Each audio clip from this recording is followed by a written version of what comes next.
Como bien planteó Santiago, la idea de esta presentación es abordar la problemática de las enfermedades que transmite la garrapata común del bovino, que ya Santiago las nombró. ¿Cuál es el propósito con esto? Santiago describió bien una situación muy compleja a la que nos estamos enfrentando últimamente. En Argentina y en el mundo siempre el control de las garrapatas ha sido muy dependiente de los garrapaticidas químicos y hoy sigue siendo así, pese a que hay líneas de investigación desde hace muchos años en un montón de áreas.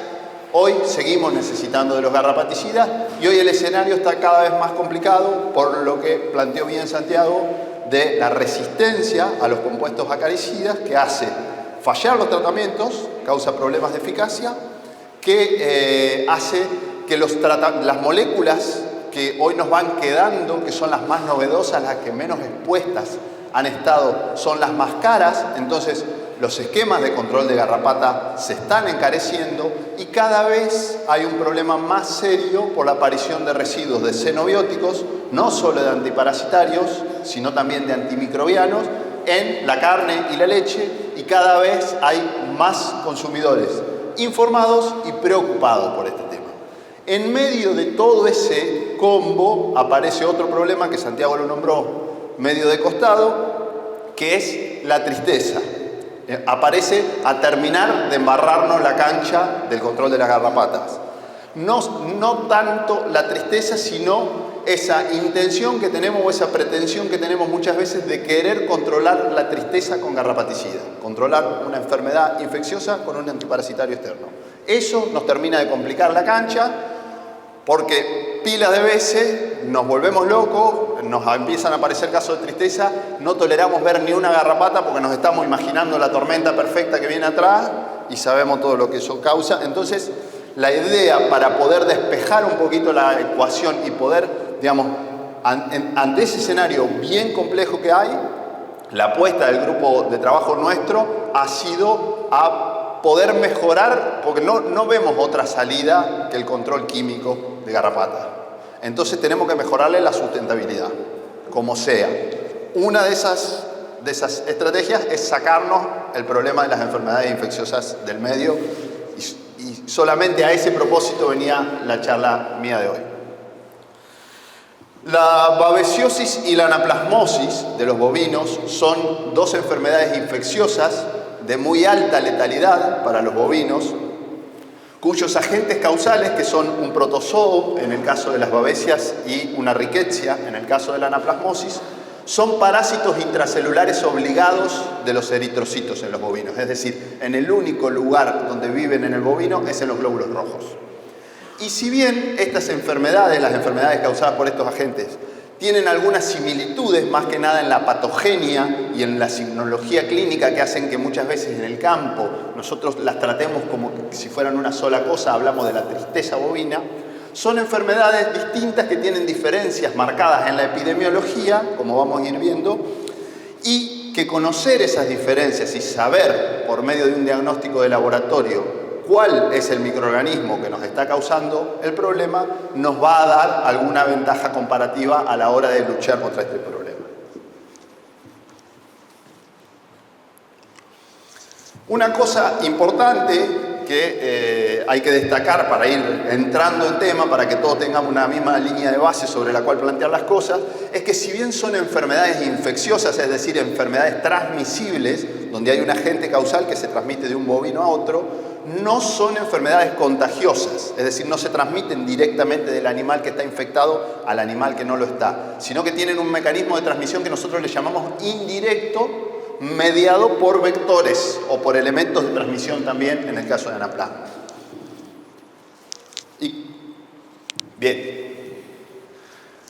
En el caso de las babesias de Babesia bovis y de Babesia bigémina, que son las causantes de la babesiosis, el único vector que está presente en nuestro país es este del que venimos hablando toda la tarde, que es la garrapata común del bovino, el Rhipicephalus micropius, que además de ser vector de la infección, es reservorio epidemiológico de esta infección en los rodeos.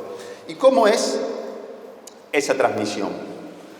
Las babesias, que dijimos que son parásitos intracelulares obligados de los glóbulos rojos, están circulando en los glóbulos rojos, en la sangre de los bovinos. Las garrapatas, cuando ingieren sangre para alimentarse y para cumplir su ciclo, ingieren junto con la sangre a las babesias.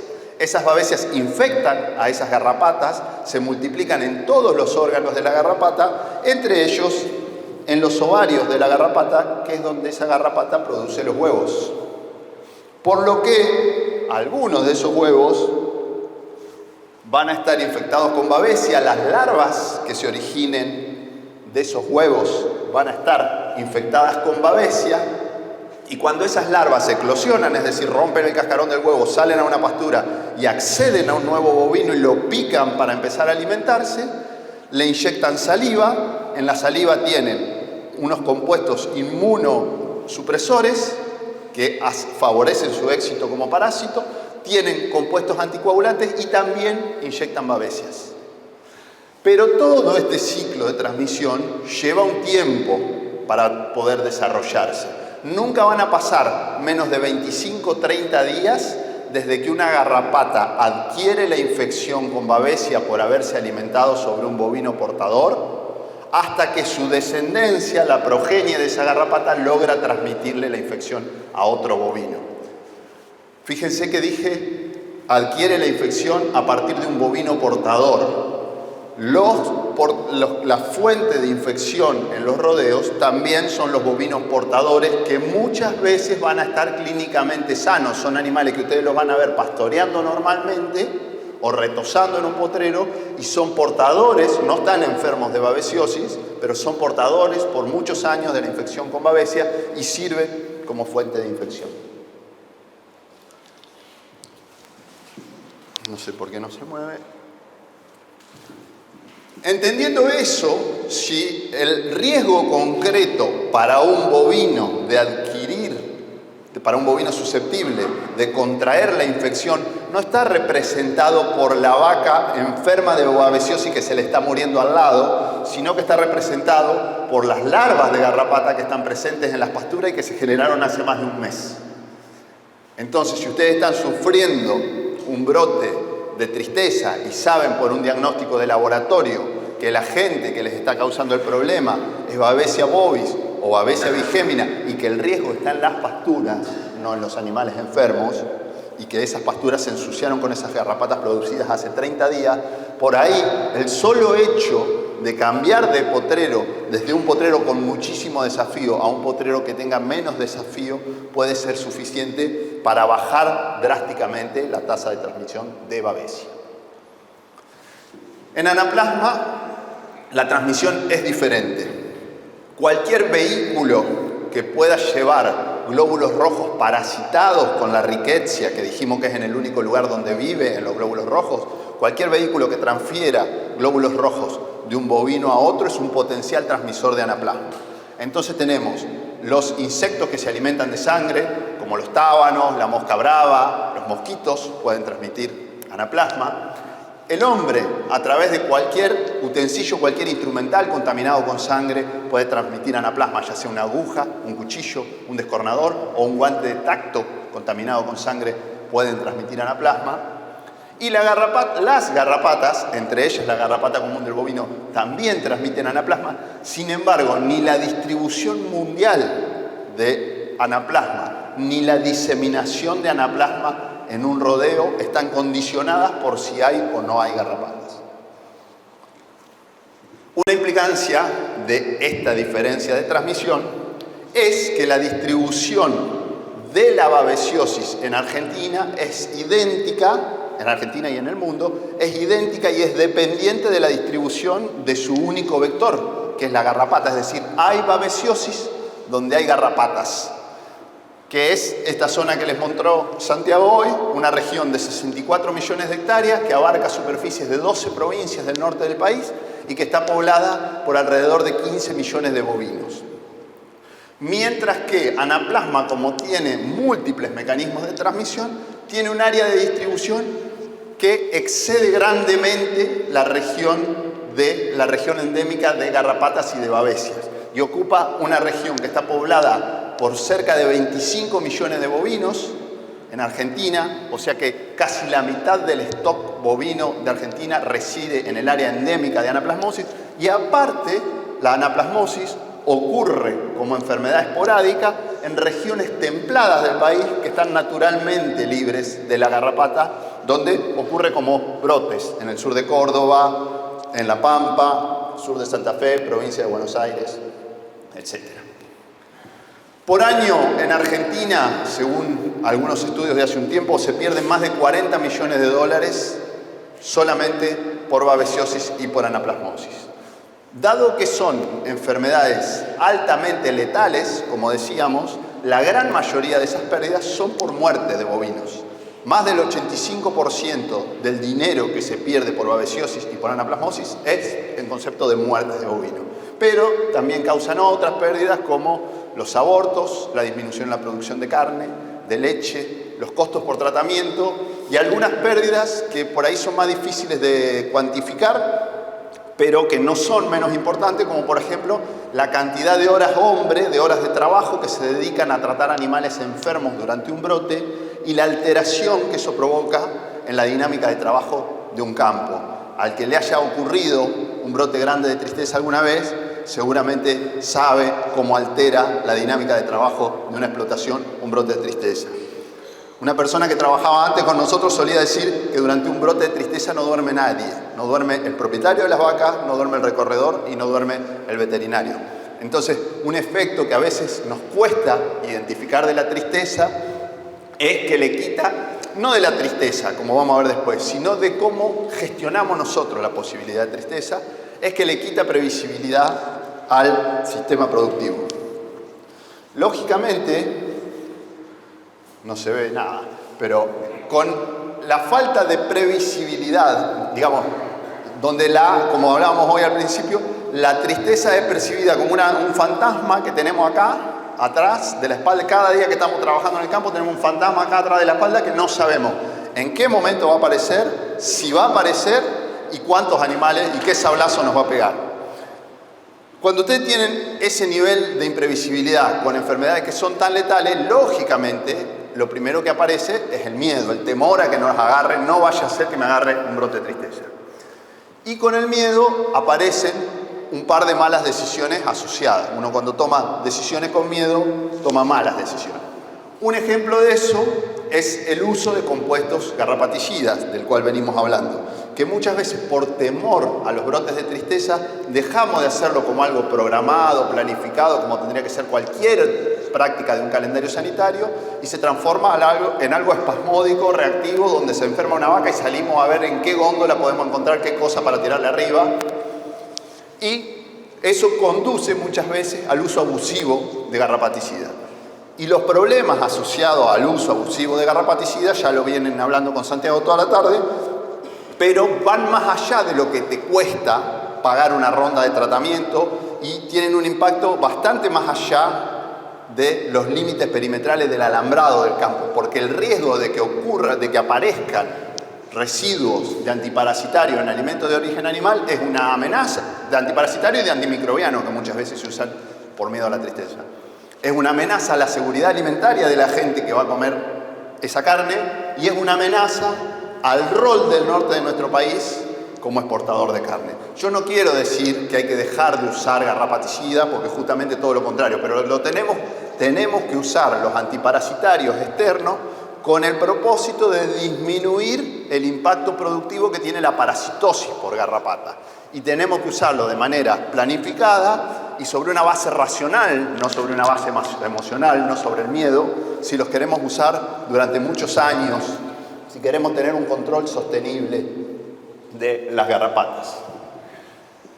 La buena noticia es que en Argentina tenemos un muy buen nivel de desarrollo tecnológico en materia de otras herramientas que que sirven para eso justamente, para prevenir la babesiosis y la anaplasmosis de manera eficaz y devolverle un poco de esa estabilidad que nosotros le quitamos por el mecanismo de gestión que tenemos de la tristeza al sistema productivo, que son las vacunas y las técnicas serológicas, las técnicas inmunológicas que nos permiten medir el nivel de inmunidad que tienen las tropas de animales. Entonces, si nosotros tuviéramos que pensar, toda esta primer lavada de cabeza fue para decir que justamente la tristeza representa un problema serio y que hay necesidad de controlarlo.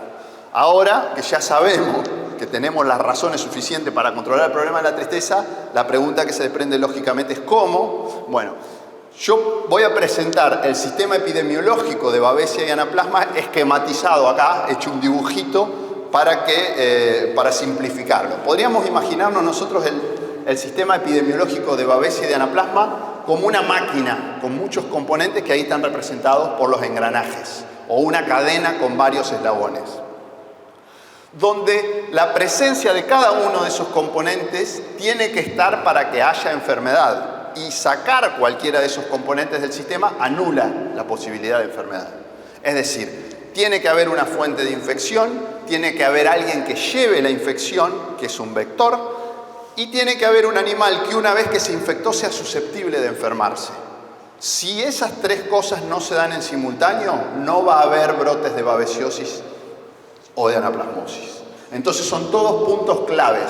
Pero esta cadena, no todos los puntos de esa cadena, no todos los eslabones son igualmente fuertes. Esta cadena tiene puntos fuertes y puntos débiles, que es donde nosotros tenemos que dirigir nuestros esfuerzos si queremos controlarla con mayor grado de éxito.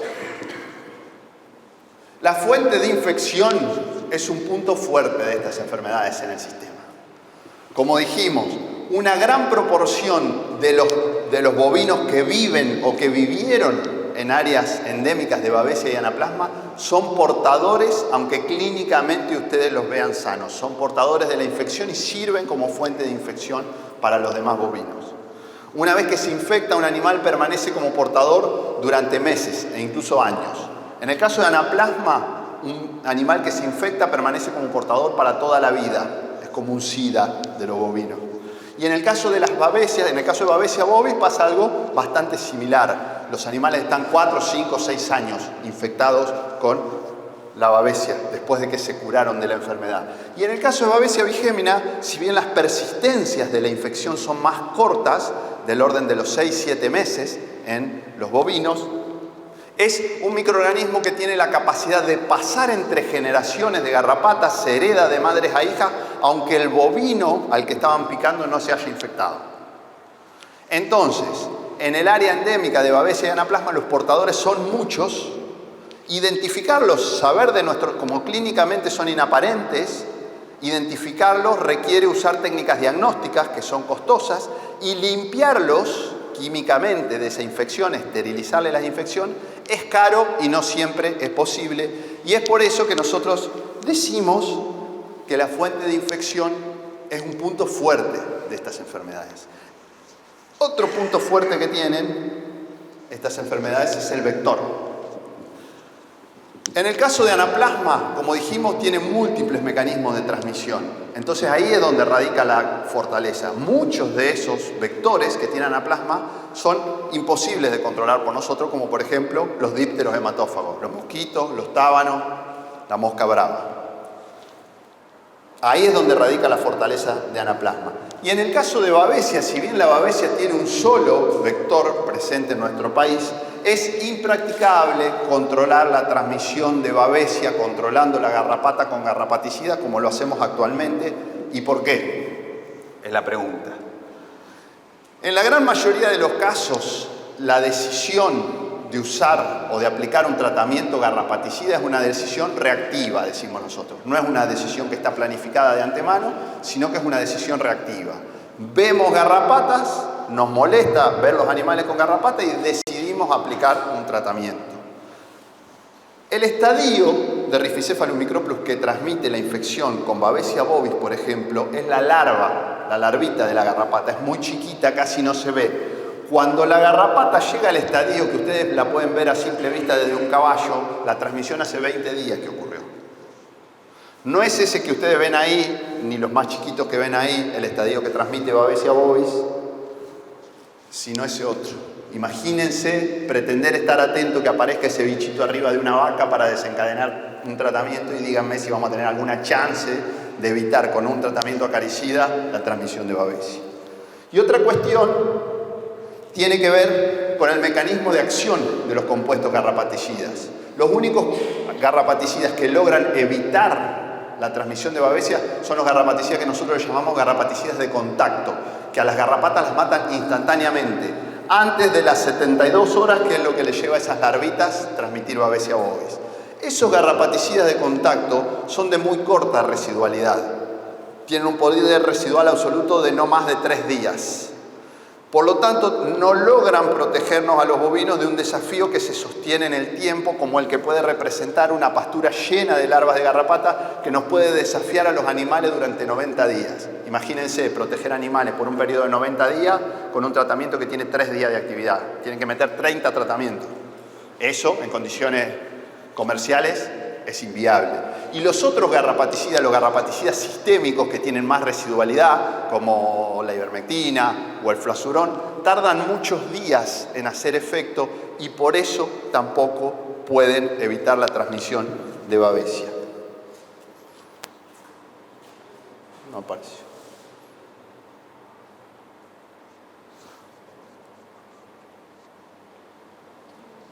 Esa se ve mal, pero esa imagen que está a la izquierda forma parte de un experimento que hicimos este año usando el garrapaticida sistémico más potente que hay hoy en el mercado y que más rápido mata a las garrapatas para ver si podíamos evitar que transmitieran babesia bovis. Y eso que se ve ahí es la piel de un novillo que está afeitada y al cual se le puso este garrapaticida y se le sembraron larvas, esas larvitas de garrapata infectadas con babesia, a ver si mataba tan rápido como nosotros creíamos para evitar la transmisión de babesia. Y la imagen no se ve bien ahí, pero esas larvitas, si bien las mató muy rápido, esas larvitas que se ven ahí ya no son iguales a las que están en el pasto. Ya tienen una alimentación muy incipiente. Apenitas se les empezó a notar que se alimentaban y eso fue suficiente para que esas poquitas horas fueron suficientes para que esas larvas de garrapata lograran transmitir babesia bovis y esos novillitos contrayeran babesiosis. Por estas razones es que los garrapaticidas, como nosotros los usamos actualmente, son ineficaces para modular la transmisión de babesia y eso es lo que se muestra en este gráfico, que parece medio difícil de interpretar, pero créanme que ese gráfico lo que tiene es los niveles de transmisión de hemoparásitos. Está cargada la información de los niveles de transmisión de babesia bovis de 58 establecimientos ganaderos del este de Santiago del Estero, de la zona de Quimilí, y donde cada barrita mantiene la información de los niveles de transmisión de babesia de muchos campos, donde estos campos están agrupados por la cantidad de tratamientos garrapaticidas que hacían por año. Nosotros, junto con la medición de los niveles de circulación de hemoparásitos, también preguntábamos a los ganaderos ¿cuántos tratamientos haces vos por año por tropa en promedio en este campo? Entonces los agrupamos entre aquellos que hacían menos de 3, aquellos que hacían entre 3 y 6 tratamientos y aquellos que hacían más de 6 tratamientos. A mí lo que me interesa que ustedes miren de todo este gráfico son los niveles medios de transmisión que están representados por la mediana, ahí, que es esa rayita negra gruesa que está en el medio de la cajita. Fíjense que los establecimientos que hacían menos de 3 tratamientos por año, los niveles de transmisión de babesia eran estadísticamente equivalentes con aquellos establecimientos que hacían más del doble de la cantidad de tratamientos. O sea que si esta gente hizo el doble de esfuerzos operativos y de esfuerzos económicos para controlar la garrapata, la babesia ni se enteró de ese esfuerzo que estaban haciendo. Entonces, ¿a qué voy con eso? Por esa razón, ahí hay otro punto fuerte de estas enfermedades en el sistema y es en la incapacidad que tenemos en manejar como nosotros nos gustaría a los vectores a fuerza de antiparasitarios externos. La mala noticia es que con esos dos componentes la transmisión ya está asegurada. Si tenemos una fuente de infección y tenemos quien la lleve, los animales de nuestros rodeos van a adquirir la infección aunque no nos guste y eso escapa a nuestro control. Donde sí podemos ejercer algo de control, es sacar al próximo eslabón de esa cadena, sacándole la susceptibilidad por medio del desarrollo de la inmunidad. Por el medio del desarrollo de la inmunidad específica. Ese es el punto débil que tiene esta cadena. Para entender cómo podemos usar la inmunidad como un aliado a nuestro favor en el control de este problema, es importante recordar que existe en estas enfermedades un fenómeno poco común que es por características propias de la fisiología. Los terneros de hasta 10-12 meses de edad usualmente son tolerantes a los efectos patogénicos que tiene Babesia y Anaplasma. ¿Qué quiere decir que sean tolerantes? Que usualmente se van a infectar sin enfermarse. Y una vez que se infectan, desarrollan inmunidad específica que los va a proteger para toda la vida. Mientras que si el primer contacto de un bovino es con Babesia o con Anaplasma es en la edad adulta, usualmente se enferman y se pueden morir.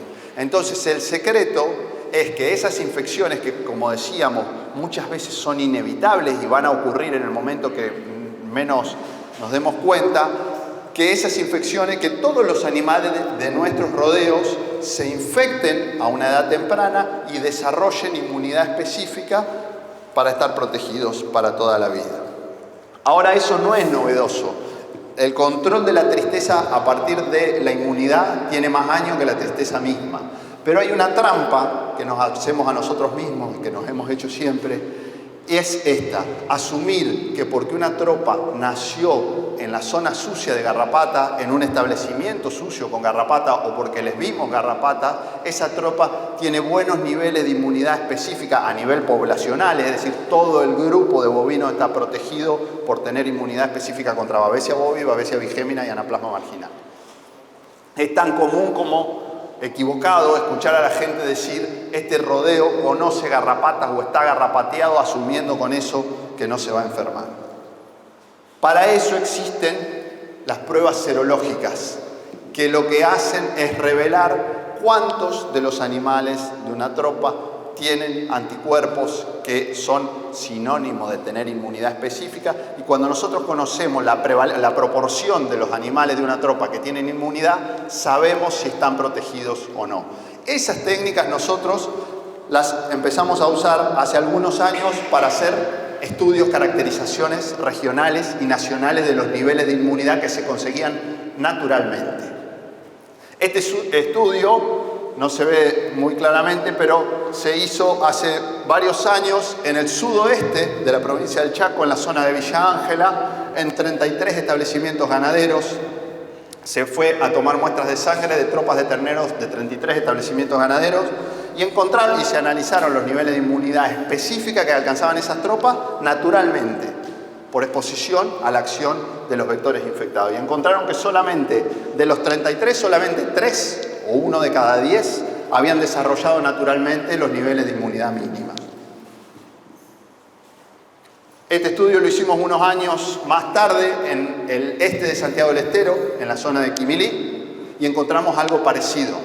Salvo la variación numérica, encontramos que la inestabilidad enzogótica o tropas que les falta un poco de inmunidad era la situación más frecuente. O sea que en este trabajo, como en el estudio del Chaco, nos mostraron que no es que hay alguna tropita puntual que tiene problemas de inmunidad, sino que la mayoría de las tropas tenían inmunidad insuficiente.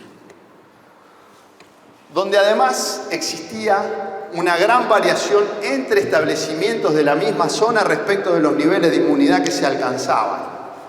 Este es un mapa del estudio de Quimilí, donde están mostrados los establecimientos que alcanzaban buena inmunidad y los que no alcanzaban buena inmunidad frente a uno de los parásitos, frente a Anaplasma marginal. Los negros son los que tenían buena inmunidad y los blancos los que tenían mala inmunidad. ¿Yo qué quiero mostrar con esto?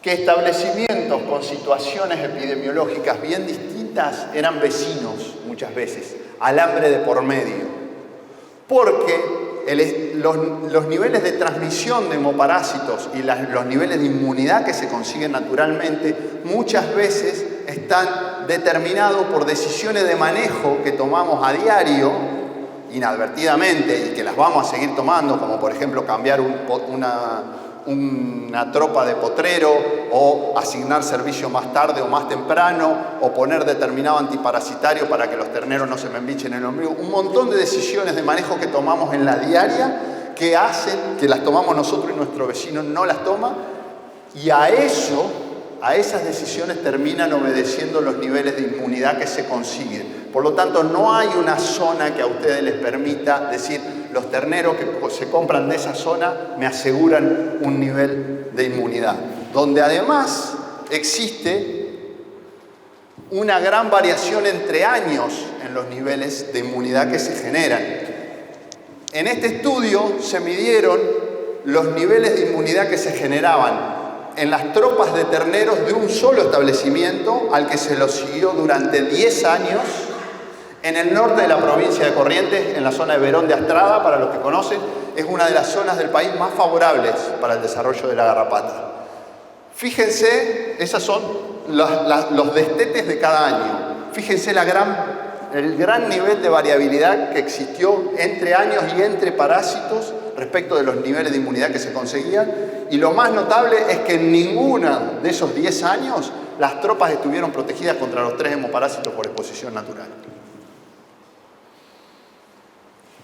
O este otro estudio que se hizo unos años después, que involucró a más de 8.000 terneros de 130 establecimientos ganaderos a lo largo y a lo ancho de todo el área infestada por garrapatas, y encontraba algo más o menos parecido, que a nivel nacional, en el área sucia de garrapatas, la inestabilidad en zoótica no es la excepción, sino algo más parecido a la regla.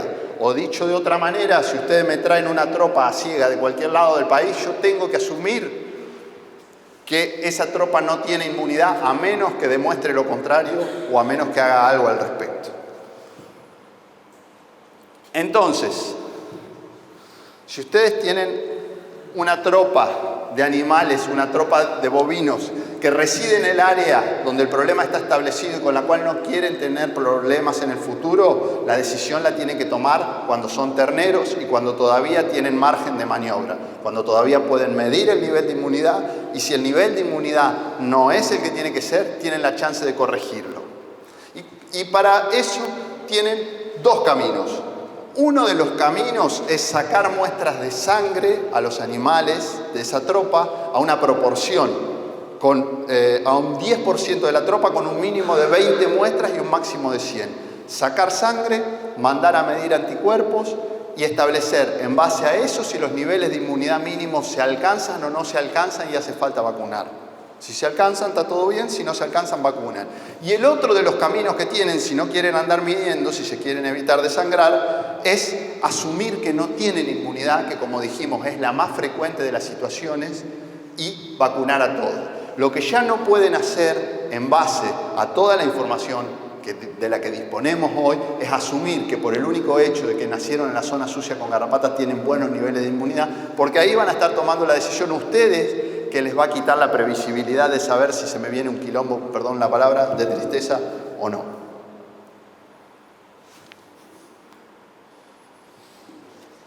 Respecto de, digamos, si el camino que eligen es vacunar, o el camino al que les llevó la serología es a vacunar, nosotros en Argentina tenemos la suerte de tener no una, sino 3 vacunas distintas disponibles para prevenir la anaplasmosis y la babesiosis. Estamos entre los pocos países del mundo que disponen de esta tecnología, y todas las vacunas que funcionan en el mundo para prevenir estas enfermedades son todas vacunas iguales, que están basadas en cepas atenuadas de babesia y en anaplasmas centrales para prevenir la anaplasmosis. Son vacunas vivas.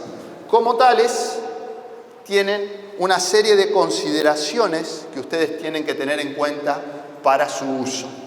La primera de las características que tienen este tipo de vacunas, y que es para mí la restricción más importante que tienen estas vacunas, es que para generar inmunidad específica infectan a los animales. Establecen una infección persistente con cepas vacunales que reproduce una versión atenuada de la enfermedad, que cursa con anemia y que cursa con fiebre. Que los terneros lo toleran sin ningún problema, ustedes ni se van a dar cuenta que están cursando con anemia y con fiebre por la infección con las cepas vacunales, pero con los animales adultos puede provocar reacciones desfavorables que ocasionalmente pueden ser de gravedad. Por esa razón, estas vacunas están indicadas para ser usadas en animales jóvenes. ¿Cuál es el problema? ¿Cuál es la consecuencia que eso tiene?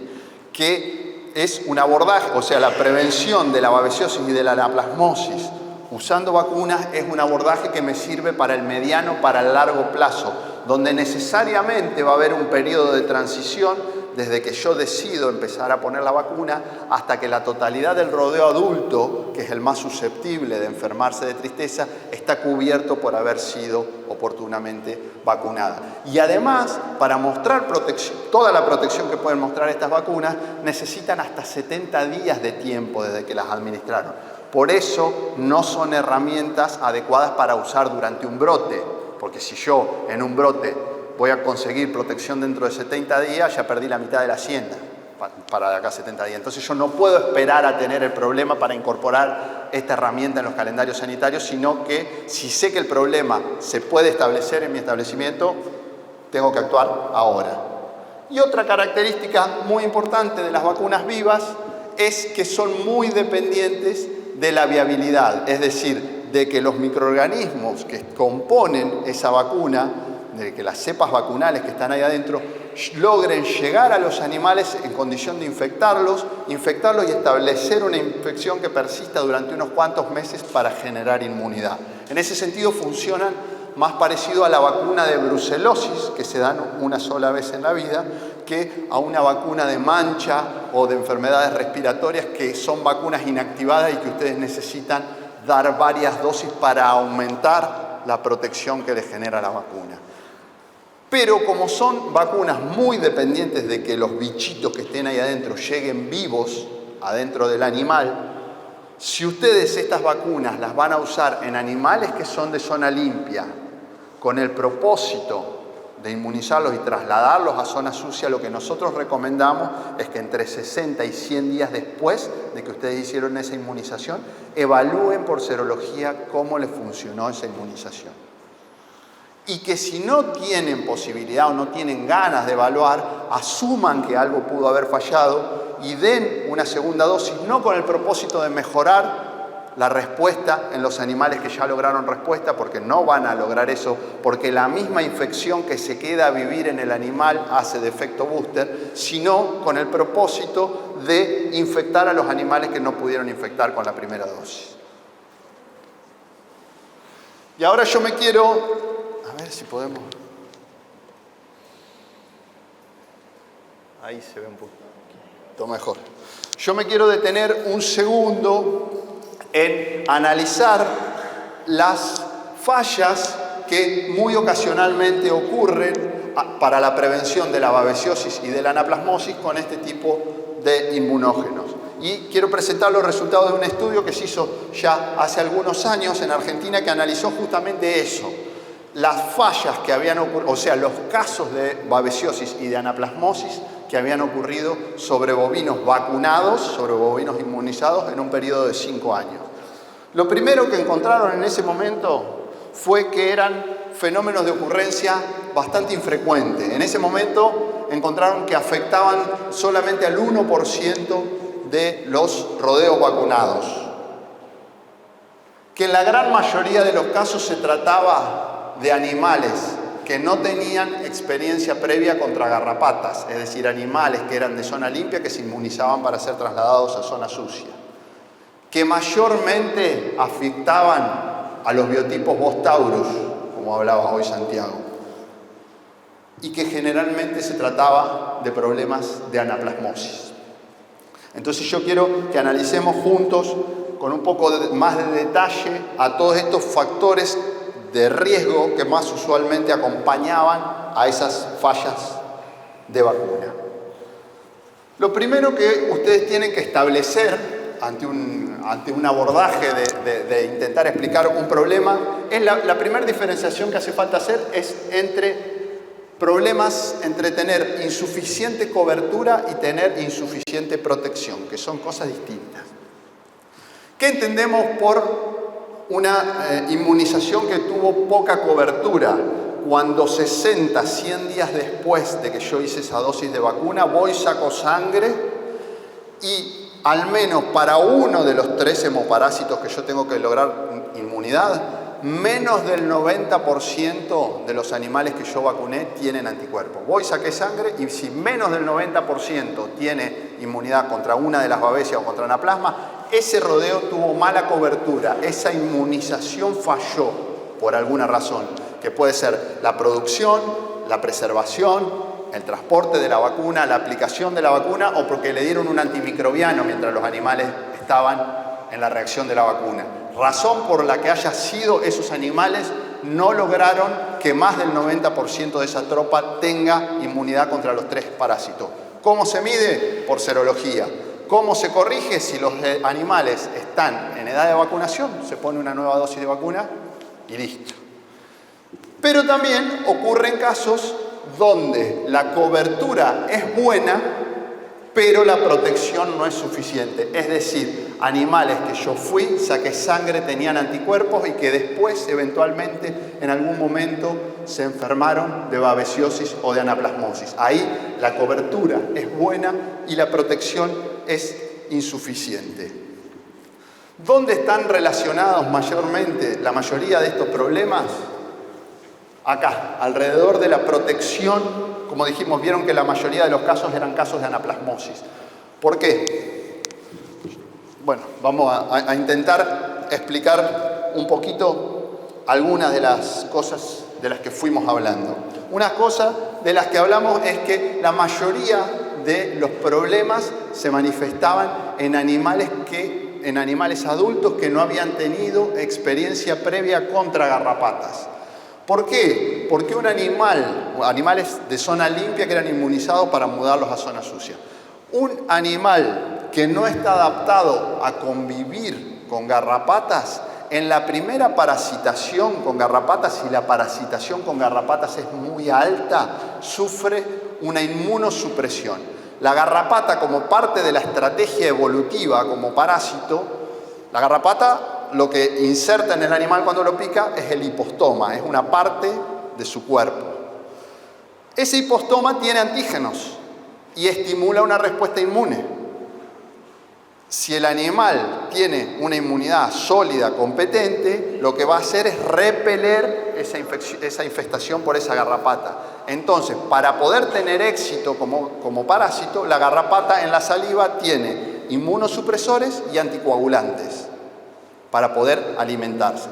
Que en animales que no tienen experiencia previa con garrapatas y que de pronto se encuentran con una infestación de 5 o 6 mil larvas de garrapata, provocan una inmunosupresión, un bajón de las defensas, transitorio en el tiempo, que dura alrededor de un mes y medio, pero que los deja vulnerables, que tiene impacto sobre la inmunidad de base celular y sobre la inmunidad humoral. Los deja vulnerables o un poco más vulnerables a muchas infecciones, a muchas enfermedades infecciosas, entre ellas a la babesiosis y a la anaplasmosis.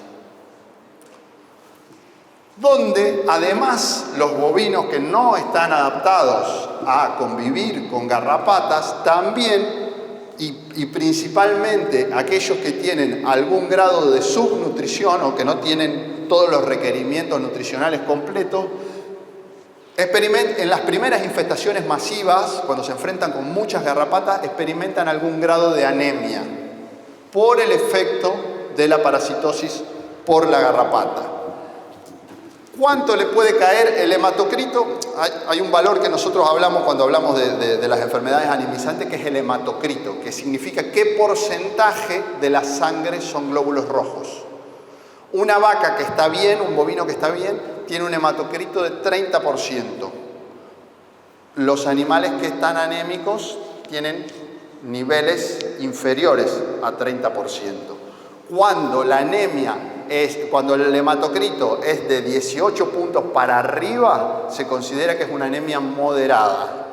Y cuando tienen de 18 puntos para abajo, es una anemia intensa o una anemia severa. ¿Cuál es el nivel de anemia que causa la parasitosis por garrapata en los animales que no están acostumbrados a exponer, en las primeras exposiciones en animales que se infestan masivamente y que no tienen todos los requerimientos nutricionales completos? cae un tercio más o menos el hematocrito, de 30 puntos porcentuales a 20 puntos porcentuales. Esa es una anemia que es moderada y que generalmente es subclínica. Es decir, que ustedes ni se van a enterar que ese bicho tiene anemia y que generalmente no es problemática. Pero hay ocasiones, eso mismo, que experimentalmente se lograba, se ve a campo. Eso, miren, hematocritos, vaca, otra vez ligaron la Hereford. Hematocritos de vacas Hereford adultas sin hemoparásitos con altas cargas de garrapata. Fíjense que están más cerca del 20 que del 30. La pregunta que vale la pena hacerse es ¿en qué circunstancias un hematocrito de 20, que vos me estás diciendo que es una anemia que no es tan severa, me puede representar un problema? Justamente en estas circunstancias.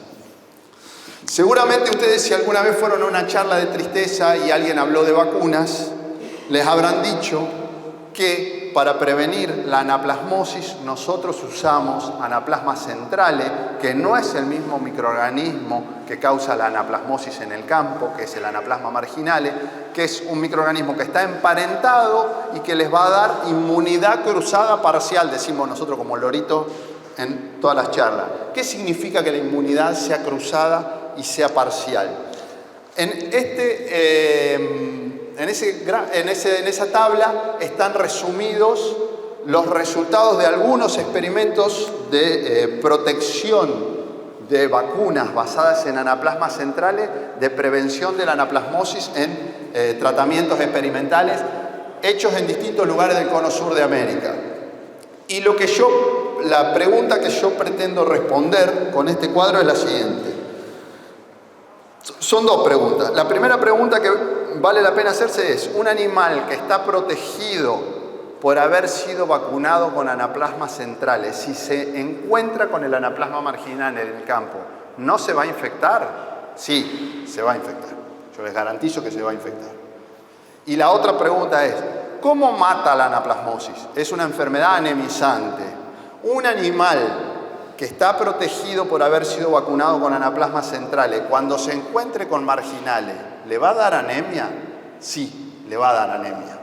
Le va a dar una anemia que generalmente es moderada y que generalmente se transita de manera subclínica y se revierte, decimos los veterinarios, se revierte espontáneamente, sin necesidad de tratamiento.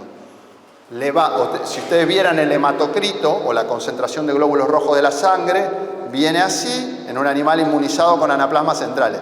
Viene así, se encuentra con el marginale, cae un poco, se reacomoda y vuelve a subir.